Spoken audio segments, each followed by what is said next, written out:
Hi, I'm Kelly Holmes. I believe everyone can benefit from sport, and as a National School Sports Champion, I'm backing schools in their work to ensure all pupils are included in PE and sport. In this programme, you'll see how 3 very different schools are using good ideas to help achieve this.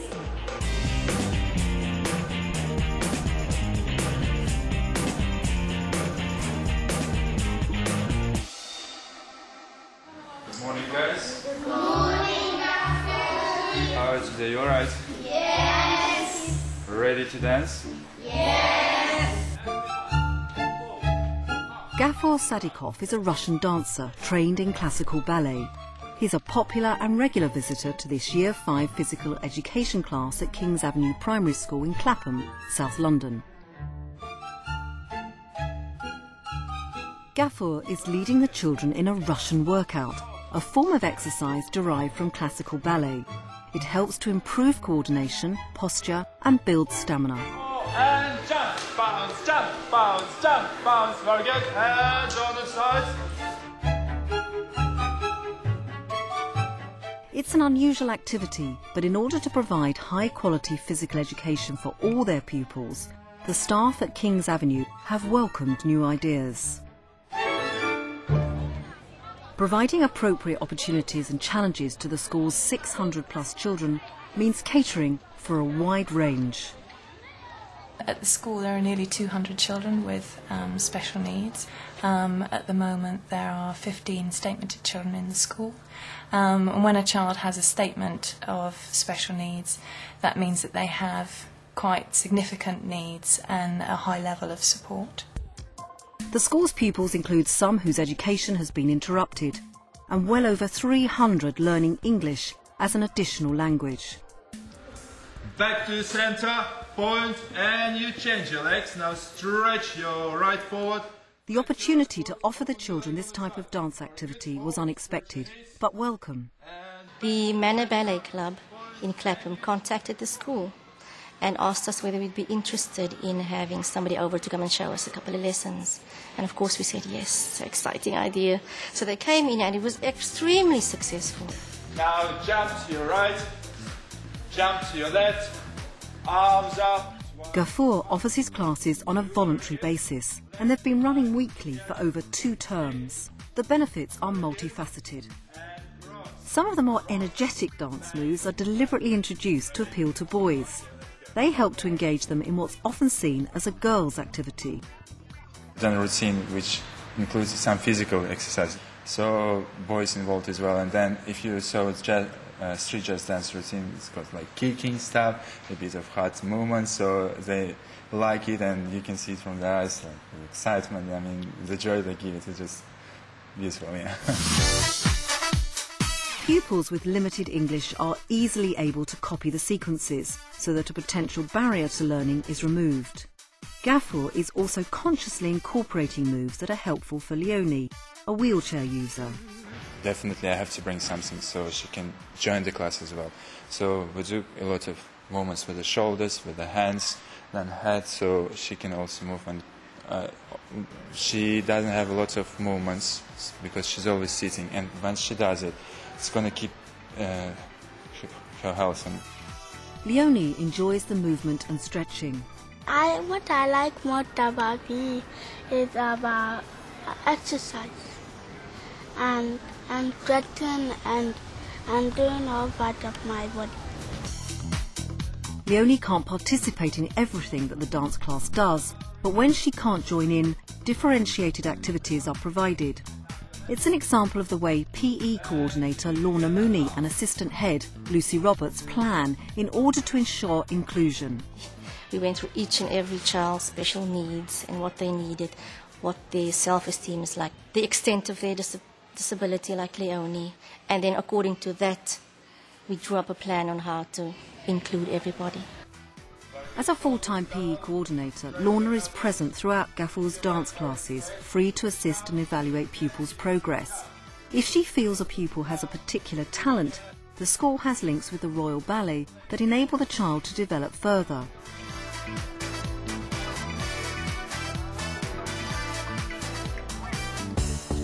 Let's see who's going to go and show us how to start. Tyler? Elsewhere in the school, approaches to PE teaching are equally inclusive. These Year 1 pupils are working on their throwing skills. Their classmate Kofi is autistic, and the staff feel it's important for him to learn alongside his peers. With a flexible approach to providing for special needs children, this is possible. We do have the plan on paper, but sometimes we need to change it on the day, all depending on the specific child coming in and what the mood is like and whether they're in a good mood or bad mood. Sometimes they come in from the playground and they had a little mishap in the playground, and you change your planning quickly to adapt their feelings. It's accepted that Kofi will find concentrating on this task more difficult, but sensitive attention from a teaching assistant provides him with suitable learning challenges and enables him to succeed.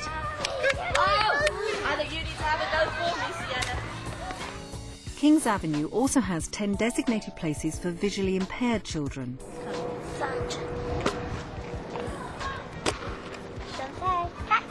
When it comes to PE, simple changes like the use of names and a ball that makes a noise enable visually impaired pupils like Shantae to participate. Shantae. The changes needed to make PE appropriate to pupils' diverse learning needs aren't usually expensive or problematic. At Kings Avenue, they've discovered that many of the answers come from a combination of teamwork and original thinking. It's teaching assistants working together, communicating with teachers, getting parents involved, parents and carers involved, because they have a vital role to play in their children's education. And the school has a lot of support that we buy in from educational psychologists, physiotherapists, speech therapists and outreach teachers who come in and support those children. But it's about a partnership, about working together. I think some schools struggle linked to finances, but every school is going to say that they want more money. I think it's about being creative, about working together. 150 miles away in the Somerset countryside lies Stoke St Gregory Church of England Primary School. It has 65 pupils divided into 3 classes. The nature of a small rural school presents both opportunities and challenges for inclusive PE teaching.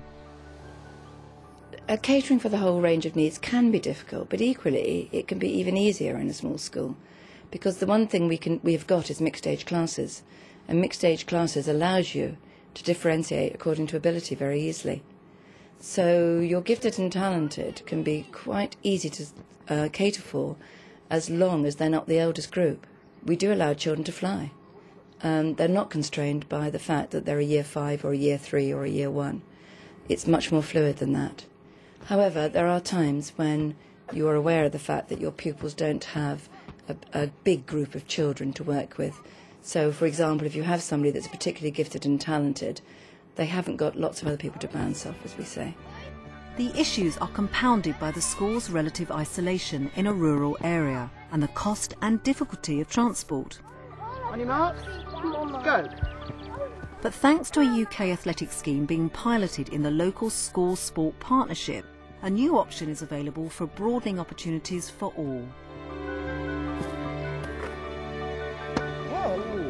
Year 3 and 4 pupils in all the primary schools in the partnership participate in a series of events such as a shuttle run, speed bounce or ball push. The events take place within each school, but the times and scores recorded by the teacher are uploaded to a special Virtual Athletics League website. There, results can be compared in a number of different ways. Well, the value of the Virtual Athletics competition, it allows for a lot of different formats of competition. So at the very bottom line, they are competing against themselves in a league table. They compete against others in a league table, and the schools competing against other schools.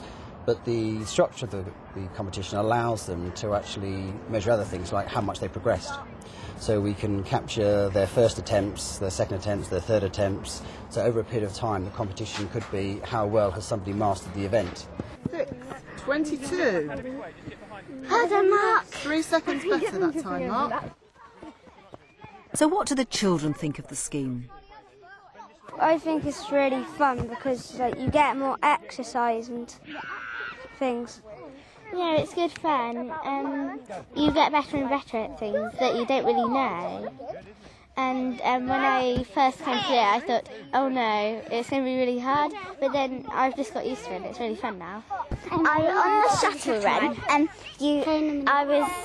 and I kept getting 23 in the scores. And then when I tried again, and I tried a new technique to just touch it, not go around the coast, and that got me a better score. I've been doing really well because on some of mine I've been at the top of the table out of like hundreds of other year threes, and well, boys anyway. Yeah.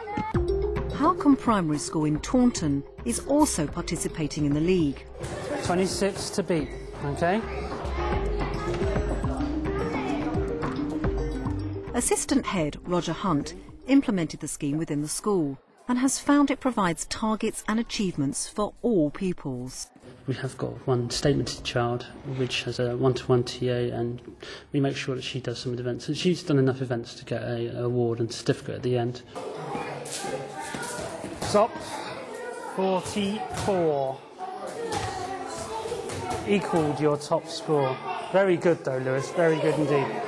The Virtual Athletics League also has cross-curricular applications. There are wonderful opportunities for data handling. The children go online, they can compare their results with schools up and down the country. Roger has included a fair amount of literacy as well, a lot of instructions, and they've got digital photographs of the children and bullet points and all the things that you might want to include from literacy and numeracy as well. Individual children's identities are protected, but as more and more data are entered, the value of the scheme increases. The beauty of the Virtual Athletics League is that it can identify gifted and talented children from whatever year who've been competing. The website is set up so that individuals can be identified, and those individuals can be invited to multi-skill academies and multi-skill clubs that we run, so potentially they can be then guided steered into the correct sport-specific academy when they're older. Let's have a look, see how the year 3 boys are getting on. Yes! Wow. We're top by 10 points. Yes! For the pupils at Stoke St Gregory, the Virtual Athletics League isn't just about competition. It makes them part of a wider world, I think.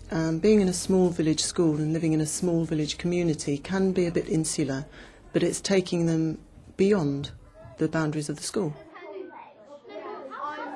3 schools working to ensure that national curriculum expectations are fulfilled, so that all pupils are included in physical education. They have found ways to set appropriate challenges, cater for diverse learning needs, and overcome barriers to learning.